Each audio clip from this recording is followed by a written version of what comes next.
اتنے عیاش تھے کہ یہ پولیس میں بھی ملازمت نہیں کرتے تھے، پولیس میں بھی ان کے لوگ نہیں تھے، فوج تو تھی ہی نہیں، فوج میں بھی یہ لوگ نہیں تھے، لیکن اس ملک کی تو فوج تھی۔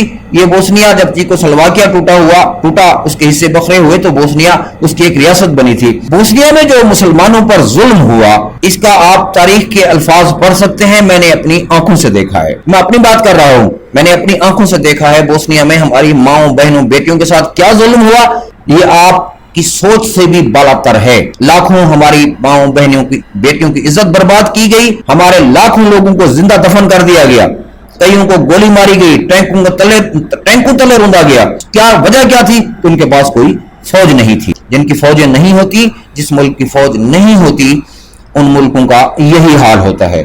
اس کے بعد افغانستان ہے، افغانستان کے پاس اپنی کوئی فوج نہیں ہے، اگر ہے تو یہ نہ ہونے کے برابر ہے، یہ فوج نہیں ہے، اس کو فوج نہیں کہتے۔ فوج نہ ہونے کی وجہ سے جب سے میں نے یہ ہوش سنبھالا ہے، افغانستان میں نے جنگ دیکھی ہے، وار، اور آج تک وہ جاری ہے۔ شاید ہماری آنے والی نسلیں بھی اسی جنگ کو دیکھیں گی۔ کبھی کسی مسلمان یا وہاں بادشاہت بھی رہی، وہاں آمریت بھی رہی، کسی نے بھی فوج بنانے کی تکلیف نہیں کی، کوشش نہیں کی۔ اگر ان کے پاس اچھی فوج ہوتی تو آج افغانستان کی بھی یہ حالت نہ ہوتی۔ ایران کو دیکھ لیں، وہاں مولوی کی حکومت رہی ہے جب سے انقلاب آیا ہے۔ آقا خمینی کے انقلاب کے بعد فوراً عراق نے حملہ کر دیا۔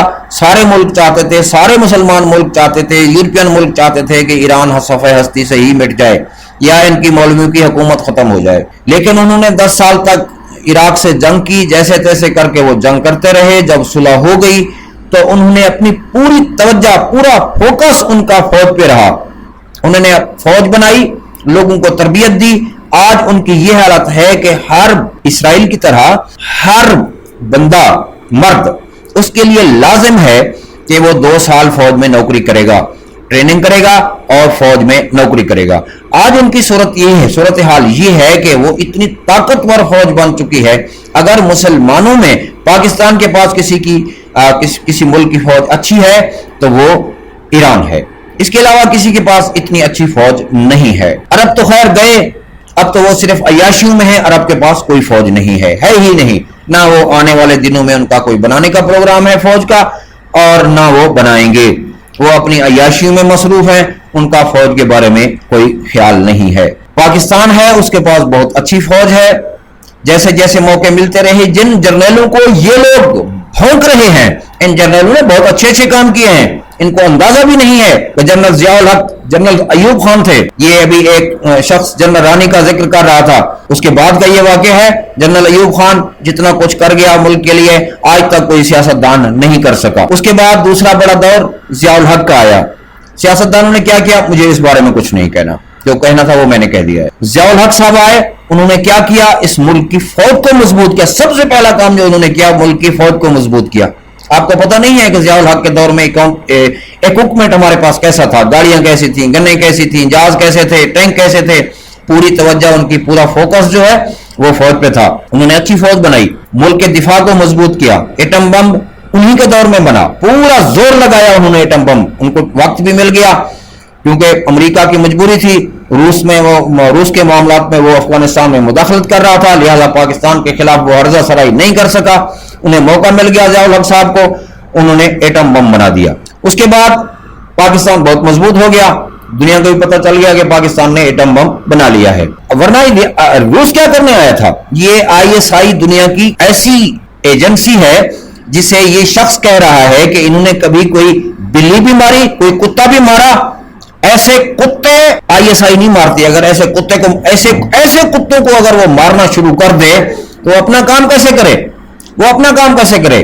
لہذا ایسے کتوں کو ISI نہیں مارتی، یہ چھوٹے چھوٹے کتورے ISI نہیں مارتی، یہ بھونکتے رہتے ہیں۔ وہ کہتے ہیں نا، ایک عام مثال مشہور ہے کہ چوکیدار کتوں کو نہیں مارتا، رات کو چوکیدار پھرتا ہے نا گاؤں میں، شہر میں، تو کتے بھی بھونکتے ہیں اسے، تو چوکیدار کا کام کتوں کو مارنا نہیں ہوتا، اسے اپنے شہر کی حفاظت کرنی ہوتی ہے۔ اگر ان کتوں میں الجھ جائے ISI تو پھر اپنا کام کیسے کرے؟ تو افغانستان میں جب رشیا آیا تھا، روس آیا تھا، اس وقت یہ USSR تھا، ابھی دیکھیں, مجھے وضاحت کرنے کی ضرورت نہیں ہے کہ یو ایس ایس آر کس کو کہتے ہیں. یہ آئی ایس آئی کی مہربانی ہے. جو شخص کہہ رہا ہے کہ یہ کتا نہیں مار سکے, آئی ایس آئی کی مہربانی ہے.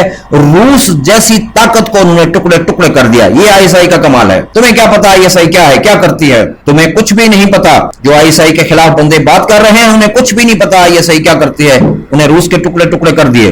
آئی ایس آئی اپنا کام کر کے ایک طرف بیٹھی ہوئی ہے. تم لوگ پتہ نہیں کیا کس بنیاد پہ آئی ایس آئی کے خلاف باتیں کر رہے ہو. مجھے یہ سمجھ نہیں آئی. سمجھ تو آتی ہے, خیر میں تو اتنی زیادہ گہرائی میں نہیں جانا چاہتا ان کے بارے میں. اور بہت سارے میرے محب وطن بھائی پڑے ہوئے ہیں جو ان کو بے نقاب کر رہے ہیں اور بہت اچھے طریقے سے بے نقاب کر رہے ہیں. میں کسی کی ویڈیو نہیں اٹھا کے ڈالوں گا کہ یہ ہے, آپ ان کو دیکھیں. اس کے بعد پھر امریکہ آیا. افغانستان پہ انہوں نے ایک اسامہ بن لادن کا ایک ایشو بنا کر اس نے پھر افغانستان میں اپنے پاؤں جمانے کی کوشش کی. تو وہ کس حال سے اب اتنا عرصہ جنگ کرنے کے بعد وہ کیا حاصل کر کے واپس امریکہ جا رہا ہے. یہ جس بارے میں جن کے بارے میں تم کہہ رہے ہو یہ کتا نہیں مار سکتے, امریکہ جیسی سپر طاقت گھٹنے ٹیک کر یہاں سے نکل رہی ہے. یہ ہے آئی ایس آئی کا کمال, جسے تم ایک ناکارہ ادارہ کہہ رہے ہو. دنیا کا نمبر 1 ادارہ ہے. It is shame for you.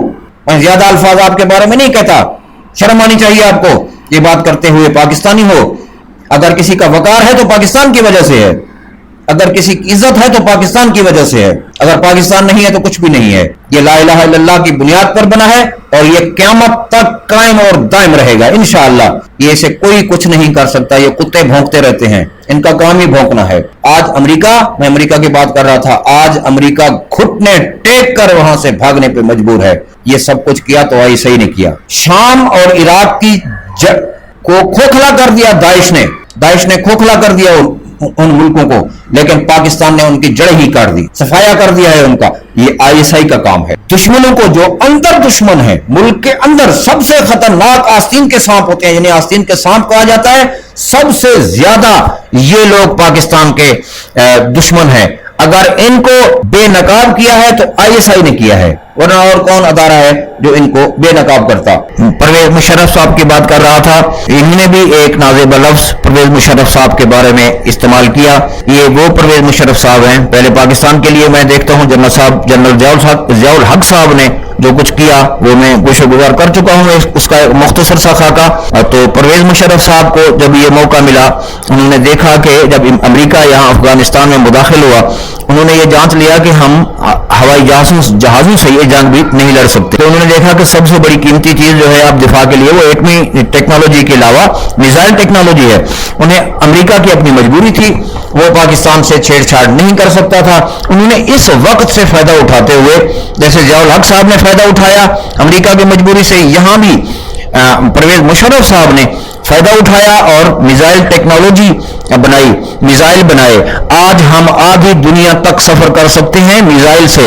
یہ پرویز مشرف صاحب کا کارنامہ ہے, انہوں نے یہ سارے کام کیے. اس کے علاوہ ان کی ذاتی زندگی کو دیکھیں تو آپ خانہ کعبہ کا معاملہ دیکھ لیں, یہ بھی ساری دنیا کے سامنے ہے. اور ایک بات اور بھی عرض کر دوں, یہ ساری دنیا کے لیے ہے. دنیا میں 4 چیزیں منفرد ہیں, پاکستان کی آرمی اور برطانیہ کی آرمی. ایسی آرمی دنیا میں تیسری آرمی کوئی نہیں بنا سکا.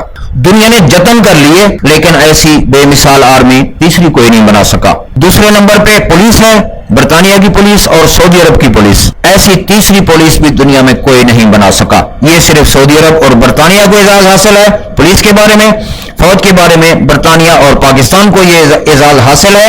ایسی فوج بھی کوئی نہیں بنا سکا. ایسی فوج اگر بنا گئے تو جرنیل بنا گئے ہیں جن کو تم لوگ طرح طرح کے خطابات دیتے ہو. کسی سیاستدان نے فوج پر اتنی توجہ نہیں دی جتنی جرنیلوں نے دی ہے, اور جرنیلوں نے فوج دفاع مضبوط کیا ہے. اچھی فوج بنا کر ہی دفاع مضبوط کیا جا سکتا ہے. لہذا فوج کے بارے میں, آئی ایس آئی کے بارے میں, جرنیلوں کے بارے میں لب کشائی کرنے سے پہلے ذرا سوچ لیا کرو کہ اس کے بارے میں قوم کی طرف سے رد عمل کیا آئے گا. جو رد عمل آ رہا ہے وہ بھی سننے کے قابل ہی نہیں ہے. یوٹیوب ہے, آج کل تو میڈیا کا دور ہے, فوراً اس کا رد عمل آ جاتا ہے. بہرحال یہ میں نے مختصر سا جائزہ لیا ہے. یہ میں نے کوئی تاریخ کی اوراق نہیں کھنگالے, کوئی کتاب پڑھ کے نہیں سنا رہا, کسی تاریخی کتب سے بھی یہ چیزیں میں نے نہیں نکالی. یہ میری اپنی جو چیزیں ہیں جو میرے سامنے ہوئی ہیں میں نے وہ دیکھی ہیں.